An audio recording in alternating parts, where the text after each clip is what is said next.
I'm down here with Kevin Vaughn in your yard. Kevin, it's been several years since we've been down, and you're the breeder extraordinaire of Sempervivums.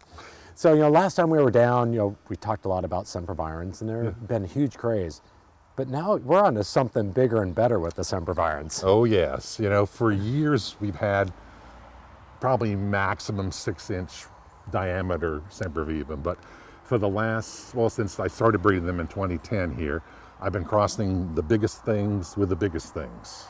And not surprisingly, they got bigger. And they are unbelievably bigger. Yeah. I mean, just look at the size of this. So now we have what we call the giant strain. So these are about 10 to 12 inches in diameter at maturity. And we're getting all different colors in them as well. So we're picking up all the unique colors that we had in the smaller ones, but now in a much larger plant.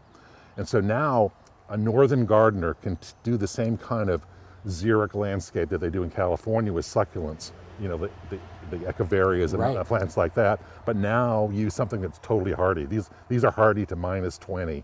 Which is unbelievable to get that. Oh yeah. So, and any fool can grow these. I mean, Semps are probably the easiest plant to grow. I mean, as long as you have them in sun and fairly good drainage, they're going to be very happy and really just grow incredibly well. Yeah. So the breeding and to get this size, do you have to wait a long time for this size, or is this?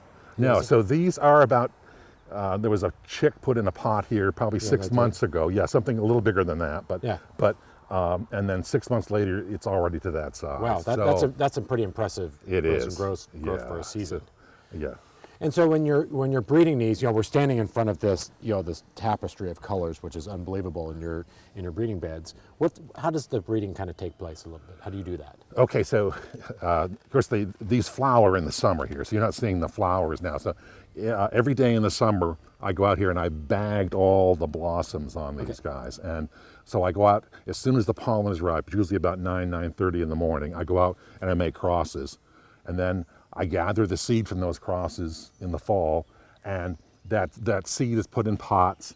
And if you see in that bed over there, they're like pinheads when they come up. They are just the tiniest and the worst thing to transplant, as you might imagine. It looks like a tweezer job to me. Right, exactly. And so, but I row them out very close to each other. So there's a bit of a kind of a Darwinian selection for the biggest and the most vigorous. Right, because you look at these beds and they're definitely crammed in there tight. Exactly. And so that's where you're crossing out and finding the biggest of the biggest, and then going on. So they go from that stage there to this in 1 year, which is this is pretty amazing. Anyway. Oh, absolutely. Yeah. And then you begin. So what I do is go through these beds of seedlings now, pick out the ones with interesting markings or colors. And we're also selecting for things that have color year-round. The old Semps, they'd have color for a few months and then they go kind of green and bland. Now the ones we're selling stay these wonderful colors year-round, so which is really a boon to the market. Absolutely. Yeah.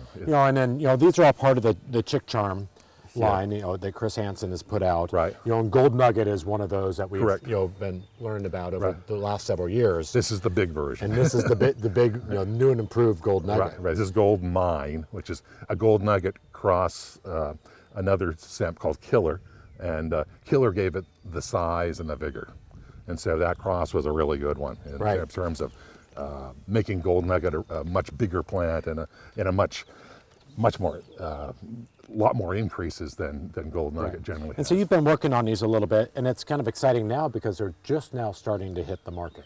Right, yeah. And so there's several of the local nurseries here in Oregon have these. Chris did a very limited release of these. There was only about 150,000 he sold this first year just to see what the interest was. And there was lots of interest. I would imagine with the size of the Sempervivum like that, yeah. Just so different that this is definitely going to be kind of the next wave of the Sempervivums. Oh yeah, no, he was shocked at the response. Yeah. And so there'll be a whole series of these coming out now, all giants and all different colors.